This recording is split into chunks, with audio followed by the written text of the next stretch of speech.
All right.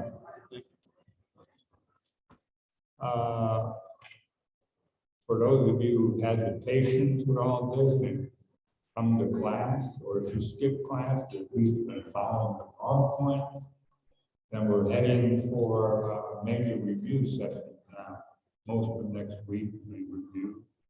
And it's kind of a misnomer because we'll be dealing with pathophysiology, which is a review. And today you'll find we're going to be dealing with electrolytes and water movement in the GI tract and intestine.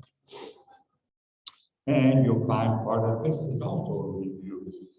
I don't have the page numbers where different authors cover electrolytes, but usually they're covered in text independently. I'm going to try to link to function, water movement, etc.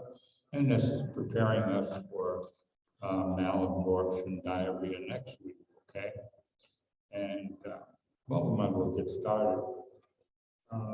This slide over here is talking about water content in the lumen of the intestine, if you will. And instead of numbering it at a distance or something, pylorus, you know what that is, right? The end of the stomach, right? Ligament of the trice, that's a marker for the beginning of jejunum, is that right? From anatomy. Anyway, that's jejunum, duodenum here, jejunum, ileocecal valve. It's not really a valve. We'll come to that later. I should change that to junction. Okay. Anyway, this is showing water content in the lumen along the GI tract. Now, if the water content in the lumen goes down, where is it going? It's being absorbed, right? So it's going from the lumen to the blood, right? If the water content is going up, it's not being absorbed. It's the opposite of being absorbed, right? So it's going from blood to lumen. So far, so good? Okay. And this shows the response to a hypertonic meal. 200, I forgot what steak, I think, or something. 200 milliosmol. This is a hypertonic meal. Most likely some kind of carbohydrate, donuts, stuff like that. And this shows you plasma osmolality for comparison. Okay, so this meal is hypertonic to plasma. This meal is hypertonic to plasma. Is that okay? Pretty straightforward. You know what osmolality is, right? Let's take a closer look at this. Now let's take a look at this part here, right here. You have, with a hypertonic meal, the water moves very rapidly. And it's moving from lumen to blood. It's moving to where the solute concentration is higher, right?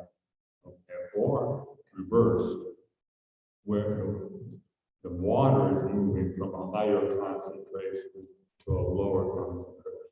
With more solutes, there's less water. No matter how you look at it, but it's driven by a pressure gradient, okay? And with the hypertonic meal, you know, it's the volume going up. So basically, water is leaving the blood and entering the lumen. But eventually, up here, you reach isotonicity relative to plasma. In other words, now the contents of the lumen are isoosmotic relative to plasma.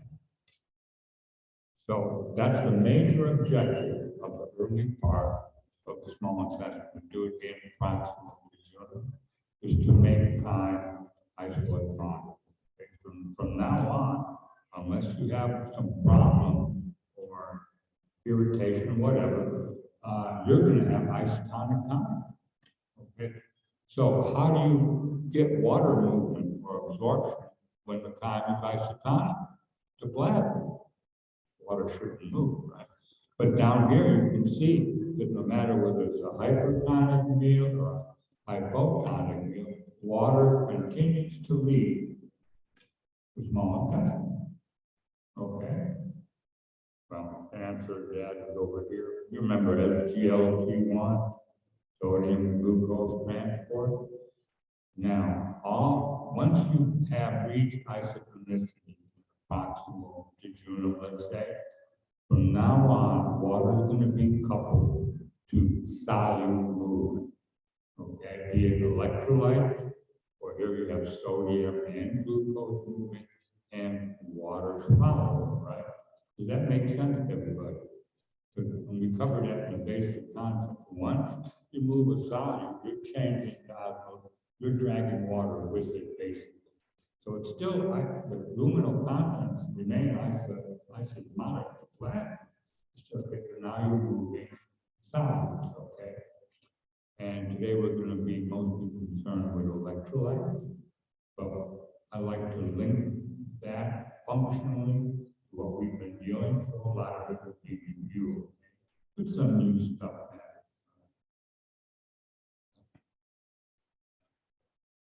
How many people get up and go to class at 8 o'clock in the morning? If I fall asleep, I'm sure someone's going to wake me up for attendance, right? Anyway, this is a little cartoon, and I'm introducing a bidirectional flux of water. Now, here you have villus and the crypt, okay? And you notice the arrows here in opposite direction.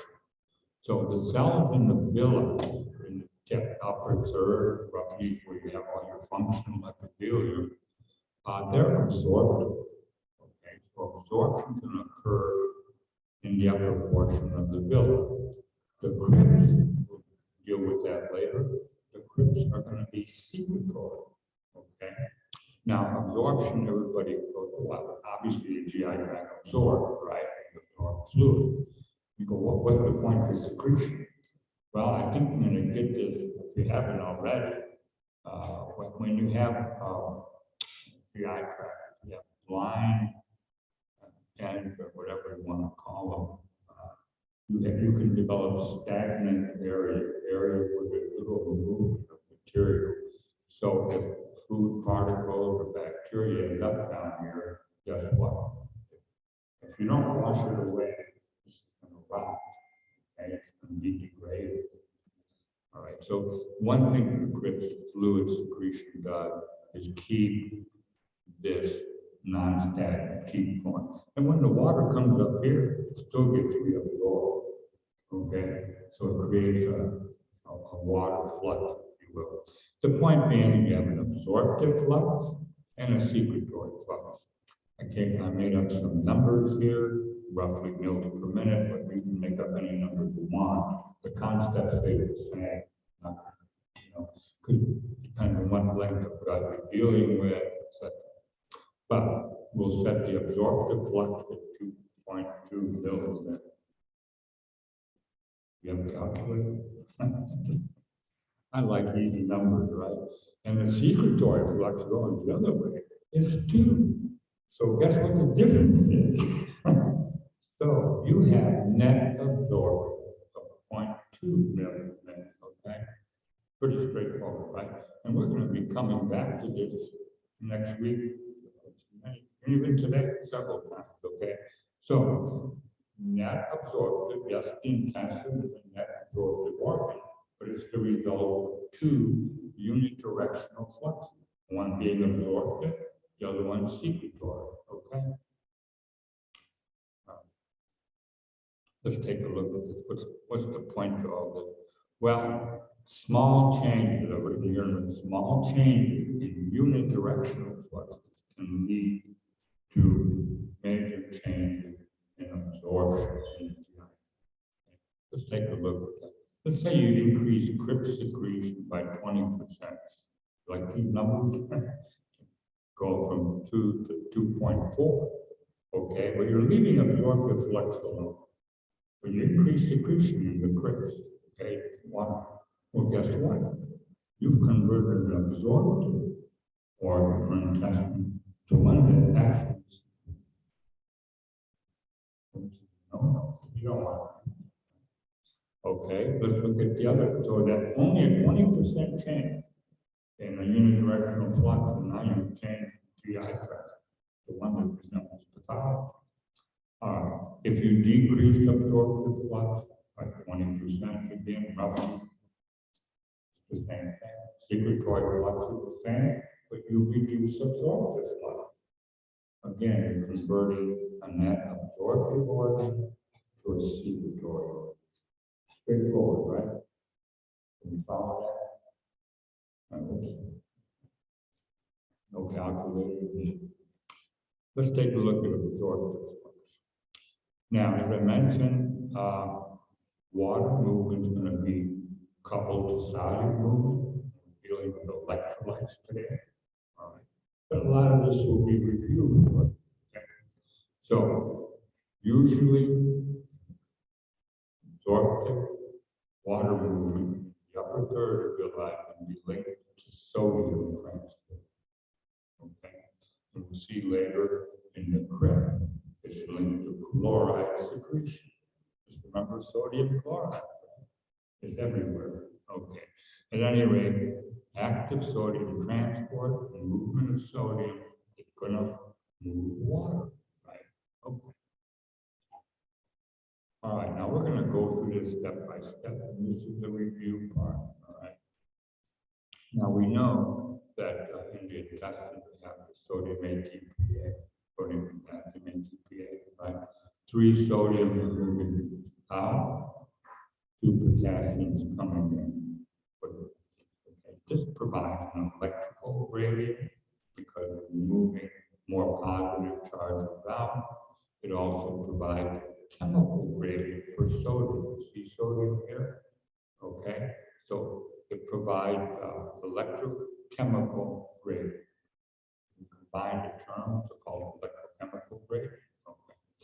This promotes sodium absorption and also the driving force for many co-transporters and exchange.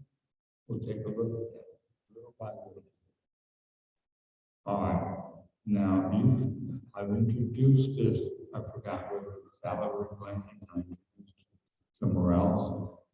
Epithelial sodium channel, EM sodium and A channel, remember that? And aldosterone effect. But this channel is simply a channel. It just opens up, right? And it's located in the distal colon, in the large intestine. And we'll see that by the end of today, we'll know that the large intestine is your last chance of absorbing as much fluid as you can. Because this liquid, I told you at a time, is going to become a solid. The only way to do that is to take all the water out. All right. So this is very important in this part. And all you have to do is open up a pathway. You've got an electrochemical gradient for sodium. You open up that pathway, it's going to move. Guess what? It's going to take water with it, right? And I mentioned aldosterone here. You're going to get it again in cardiovascular when we deal with blood volume and sodium salvaging, and we also get it in the kidney, renal. And this is how it works. It opens up these channels. And it was technically, they even say it puts more channels in or increases the percent of the time that the channel will open.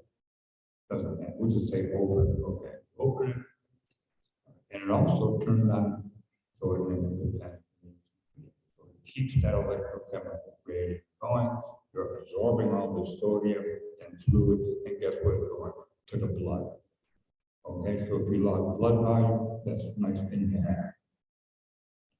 Well, that's in GFI and cardiovascular. Next. Okay, coupled to organic side. This is the S here. This is the review part. What do we got? Any side, let's talk about it.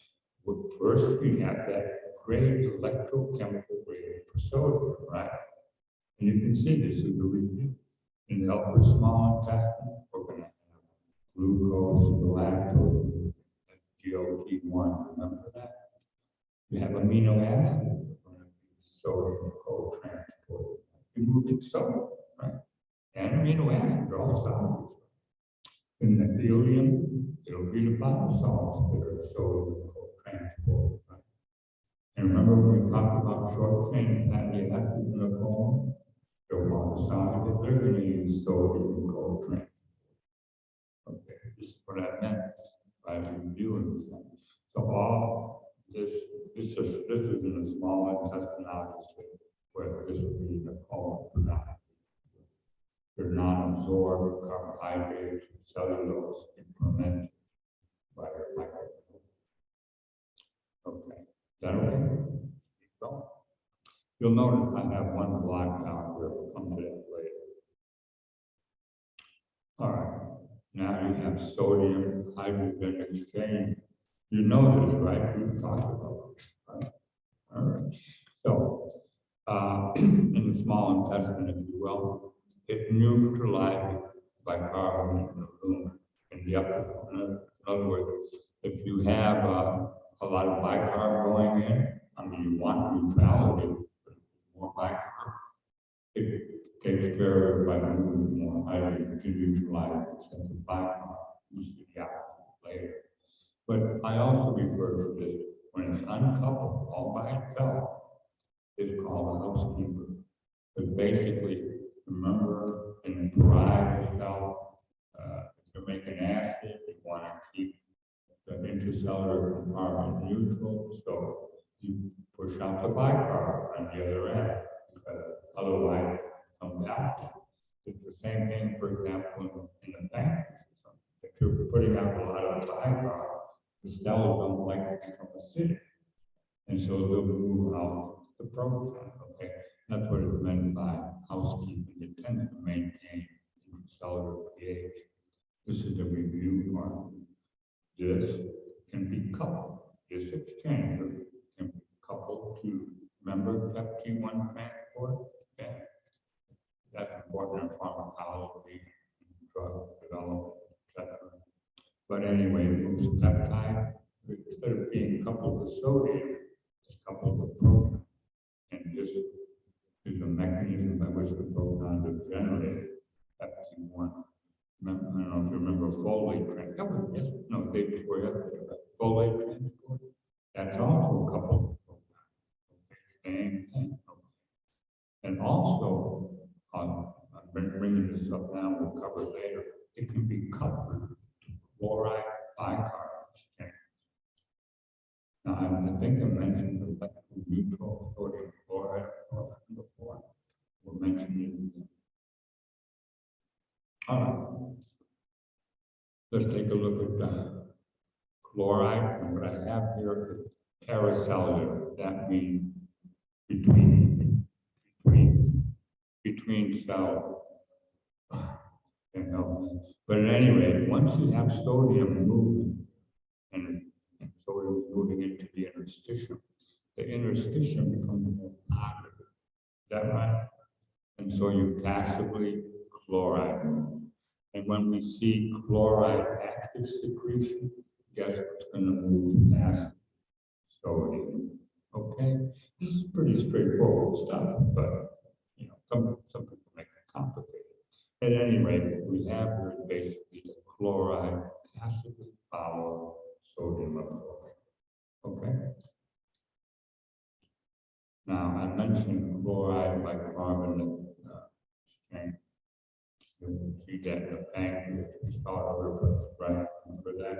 That's how you secrete bicarb. And uncoupled is exactly the opposite, sodium hydrogen.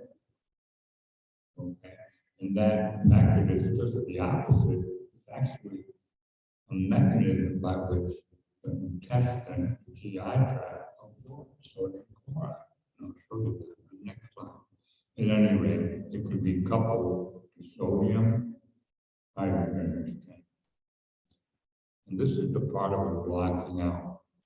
This is from an old textbook, and it has sodium moving co-transported with chloride.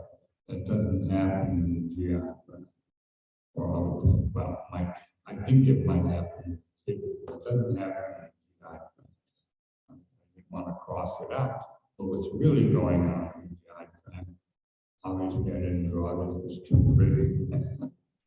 You have sodium hydrogen exchange, Fluoride bicarbonate. And what does that do? You have sodium movement, chloride movement. You're absorbing sodium chloride. It's called electroneutral because it stays neutral.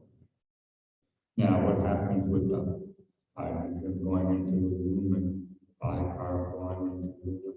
We know this relationship, right? It's going to become water and carbon dioxide. No problem. So the net effect is absorbing sodium chloride, but this is not the way it works. Why am I following it all? We'll see it later next week. We can talk about diarrhea and stuff. Okay. So electroneutral sodium chloride, coupled with sodium hydrogen exchanger with the fluoride bicarb exchange. Straightforward. Okay. We are reviewing material, right? I hope. Okay, let's take this might be new for us because we're talking about secretion now. As I mentioned earlier, the secretory flux, again, you're talking about water, has to be coupled to solids. Okay. And the major solid we're going to be dealing with involving secretion, chloride secretion, okay, chloride transport. This is the same cartoon we were using before. And here, this is just sodium, potassium, and pH here. And what do you have? It's one solid. These are pretty straightforward. By the way, I've been being emailed, the PowerPoints are really easy to understand. Do we really have to know the notes? We can't. I don't want to commit the notes there to help you, but if there's some extraneous material, I don't know, some experiments or something, you don't have to worry about it. But, the point is just read them at least. It's like a good time. Review. Anyway, let's take a look at one. One is we have a secretory terminology. It's going to be a real tough one to remember, right? Something that causes secretion. That's all it means, secretion. I'll identify a major player. At any rate, number two, favorite channel, chloride channel, CFTR channel. You notice already, it's not new, right? So many times. So it opens up this channel through cyclic AMP. So chloride moves out, and guess what's going to happen? With chloride moving out, it's creating a negative. Sodium follows passively, and so does water. Okay. I do that in it. Not too bad. But you're getting the picture, right? It's the same concept, not much new. And let's just develop this a little more. Just remember this. Again, this is how long we've known about this. This is your, remember, if you're moving chloride, usually to load the cell up with chloride, you can use this transporter, which moves one sodium, one potassium, two chloride. Okay, it's still electroneutral. Now I've identified the secretory, VIP, radioactive intestinal peptide. The reason it's named that because, again, originally it was shown to be a vasodilator, the blood vessel, so like vasoactive. But anyway, it's a secretory intestine. Okay, so VIP interact with its receptor, cyclic AMP, CFTR. This opens up, and this transporter increases as well because of this chloride movement. And you've got the chloride movement here, and you've got the sodium cycling through the sodium, potassium ATPase. You may not believe me, so just take a look at it. I put the little neuron in here, in the interstitium. Okay. The VIP form is a neurotransmitter. It's not hormone. It's actually something from the neuron. It relaxes smooth muscle. Guess what else it does? We call it secretion. Okay. And the VIP being released, again, that's very pretty. I blacked out some things. Welcome to take a look at what I blacked out, what you have. I just changing, so that's what I'm talking about. But anyway, you have VIP interacting with receptor, receptor, okay, and cyclic AMP, EFTR, chloride leaking out, sorry, opposite of this way. And this also activated sodium, potassium, chloride, right? And sodium was down here. We added a potassium channel just to keep it cycling. But that's the way the IP works, okay?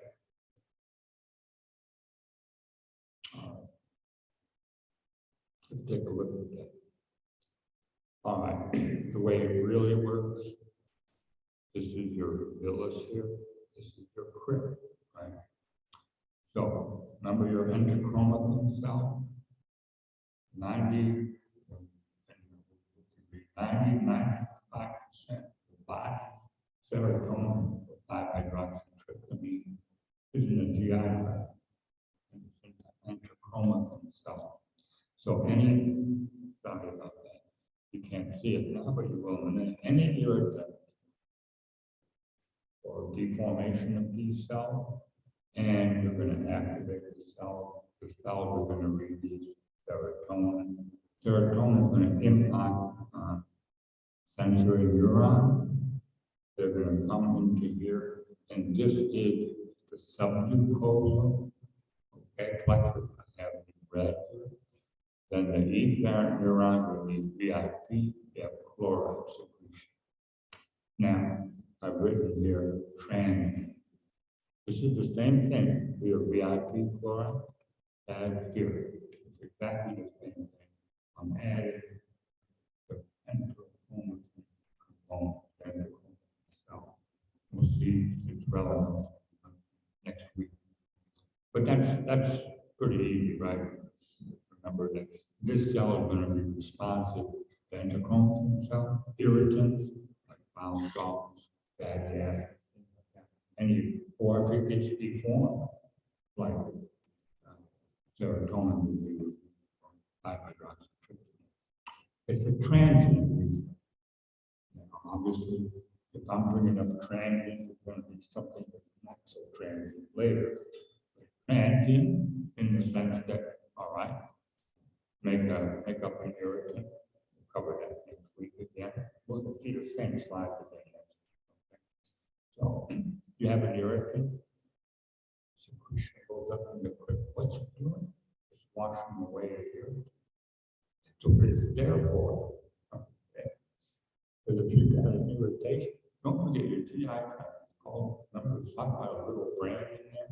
You don't know what's going on, but right now you could have eaten something that the GI tract doesn't affect. You're going to do secretion, but you're going to do it transient, and you won't even know. You'll end up absorbing that fluid anyway. But what's it doing? Washing away and diluting the irritant. So once the irritant is washed away, no more reflux. You're not stimulating that cell anymore. Okay? That's why it's transient. Okay? You wash away the irritant and the reflux. All right, back to our mathematical model. Anyway, what's going on here with VIP? VIP induced secretion. Okay, we induced secretion. We didn't do anything to the absorptive force, but obviously we're inducing that secretion. Okay. Now you're ready for diarrhea and everything now. This time, I think these add up, I'm pretty sure. They don't, doesn't matter. But anyway, the point being is you're going to ingest water, and now see, I put 2 liters. Well, who knows? Maybe it's only 1 liter you drink, or 3, I don't know. But 2 liters, you ingest water, right? You have salivary flow, you have gastric secretion, you have bile coming in, you have pancreatic secretion, right? And then, now note you can have intestinal secretion, because it's always happening. So the absorptive flux is usually more. But basically, you're putting in 9 liters of fluid. Small intestine is going to absorb most of it, let's say 7 liters. So you have 2 liters entering the colon. And the colon is going to absorb almost all very efficient. Remember that the epithelial sodium channel is one of the functions. And the net result is you're going to get 100 mils of fluid, which is the feces. Remember, feces is not just pure solid. Yeah. Now, something, so this will be normal water excreted. Some books will say 200 mils, which is okay. 200 something. I'll cover that in a minute. But I'd like to point out that colon has very higher absorptive. It's your last chance. So let's say you use BIP-induced secretion. Okay? Guess what? You don't know it. You're not going to have diarrhea. Let's take a look at that a little bit. Another cartoon here. This is A, B, C, D, A, B. Pretty straightforward. This is normal. I made this up. Okay, don't worry about it. Well, actually, not the picture. Anyway, 2 liters are coming into the colon. All right. I have to calculate. 1.9 liters of colon absorbed. Okay. Right. You got that 100 mils, that diet? No. Clinically, no. All right. This says small intestinal secretion. If you uncover this, what really said was small intestinal disease. But you go, come on. This is called small intestinal secretion. Okay.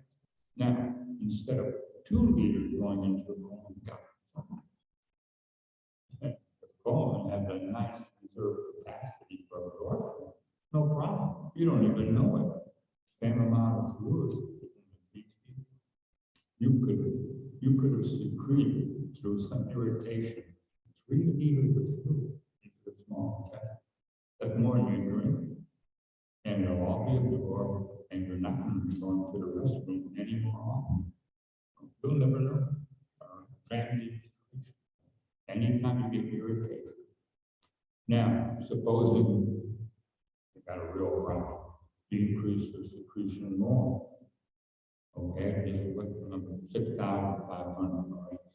Now you're exceeding the maximum capacity of the colon. But to take a rocket scientist to figure out what's going to happen, where's that water going to go? It's going to go into diarrhea. So now you have diarrhea. Now, this is the importance of the colon where it can become a problem. Now you have everything normal, but instead of being an absorptive organ, the colon not allowed, just a half a liter. The colon secretes a half a liter. But because the colon is not absorbed and secreted, it's massive. That's the importance. Now, aren't you glad you have a colon? And the reason I'm bringing this up, I remember later when we talk about intestinal dissection, things of that nature, they want to keep the colon in continuity. If you have to take out the colon, the patient's going to have some serious problems with, guess what? Diarrhea. And that's it. This is a summary of what we just talked about. If you want to review it or something. All right, that was fun. And next week, as I mentioned, we'll be talking a little bit about folder activity, most of it's review. Have a good day.